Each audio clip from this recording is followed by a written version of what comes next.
that I was teaching at a paint party. So actually she was there, and she was with this church group. And there was a bunch of them, and she did not want to paint. She was the photographer, and she was taking all the pictures. And I kept saying, oh my gosh, would you please paint with us? And she was in her like 60s. And Monica says, oh no, there's no crying at paint parties. That's funny. She was in her like 60s. I'm going to switch brushes because I need a thinner one. Let me make sure it's really good and thin. So I'm going back and forth with the paint like this. And so anyway, so she was taking pictures, and I was like, please, would you paint with us? I said, we have enough room, you know, make sure you paint. And she's like, no, I can't. And I was like, why can't you paint with us? And she said, finally, she opened up to me, and we were about 20 minutes into the paint party, and she said, when I was in third grade, an art teacher said that my drawing was bad and I should never do it again. And I thought, and I was an art teacher for 10 years, and I do not, that is not okay. Like, that is not okay. And I looked at her and I said, I am so sorry that happened to you, but I promise you, as we do this, and I'm just going to use this brush right here and just kind of, with all the bristles, I'm going to just copy it and make these smiley faces. Okay, just smiley faces, nothing major. And so I'm taking my brush and I'm going back and forth. And I said, I promise you, if you paint with me tonight, you will not have I promise you, nobody will say anything bad about your art. All we're going to do is have fun. And so she reluctantly, she kind of grabbed it, and you could tell she was nervous about it. Well, by the end of the night, that woman in her 60s was literally standing and dancing with the paintbrush and painting and having fun and laughing. And I took her picture, and she's holding it and she's smiling and she's so proud. And I was so happy for her. And then in that split second, I got so sad for her. And you know why? Because she let one teacher, and how many of us do this? She let one teacher say one mean thing to her when she was in third grade, dictate how she was going to spend the rest of her life. Literally did not paint or pick up a paintbrush because of one teacher. So I was like, no, that is not okay. So in a moment, I was so happy for her because she finally did it, and she was painting and she was excited. But then I was so sad for her because I thought she spent decades letting one mean person say something about her that did not matter. So what I want you to do is, if you are holding something somebody has said about you, and I talk about this inside of Paint Party headquarters, I say protect your dreams. There's things my husband does not even know that I dream about, because there are things that are not read. They're only for me and God. I write to God. I write journals to God. I write things that I think, oh my gosh, could this really happen? Could this dream really happen? I get excited.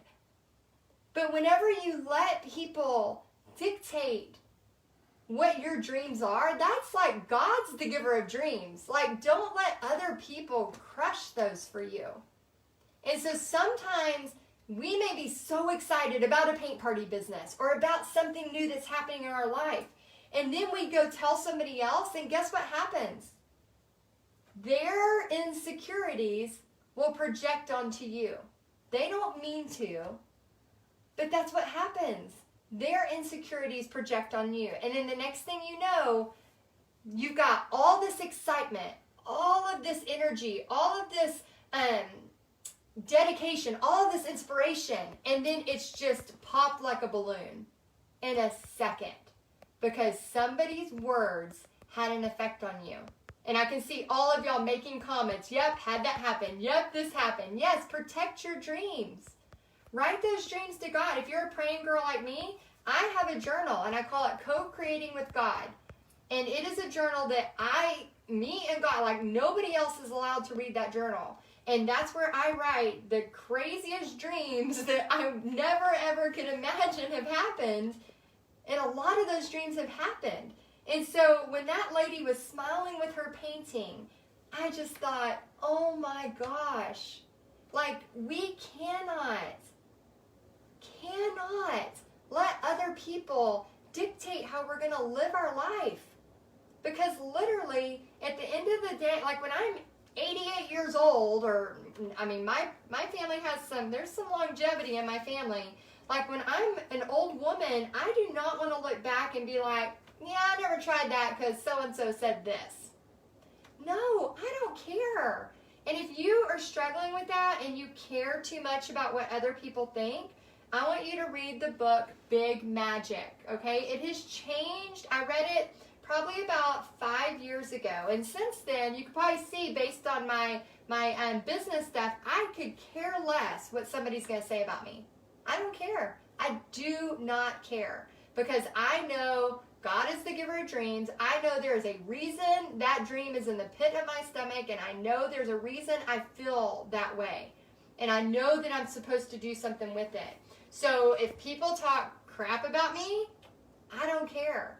If people say they think, oh my gosh, why would she do that? Or what is she doing?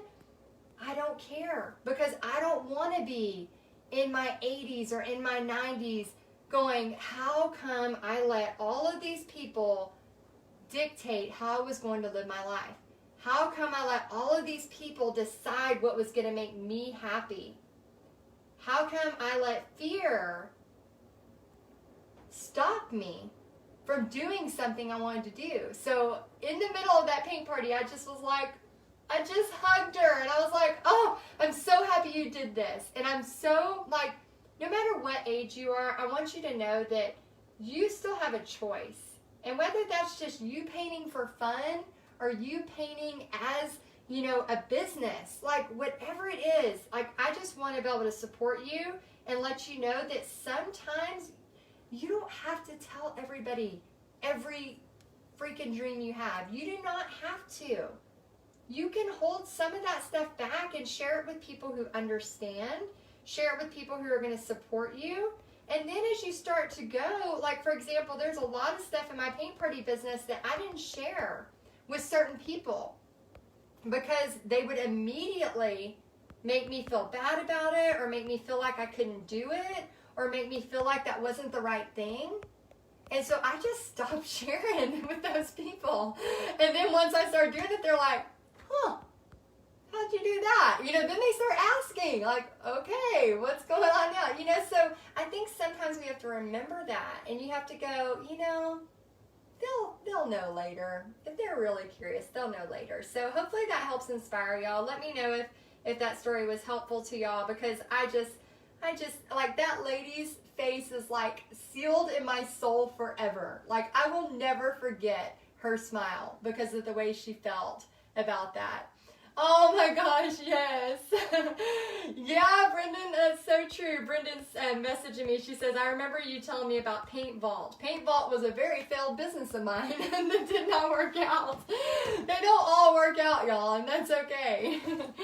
Okay, so we just kind of filled that in. Now I'm going to do the same thing with the freehand. So the freehand's a little different, y'all. And I see a lot of you reading Big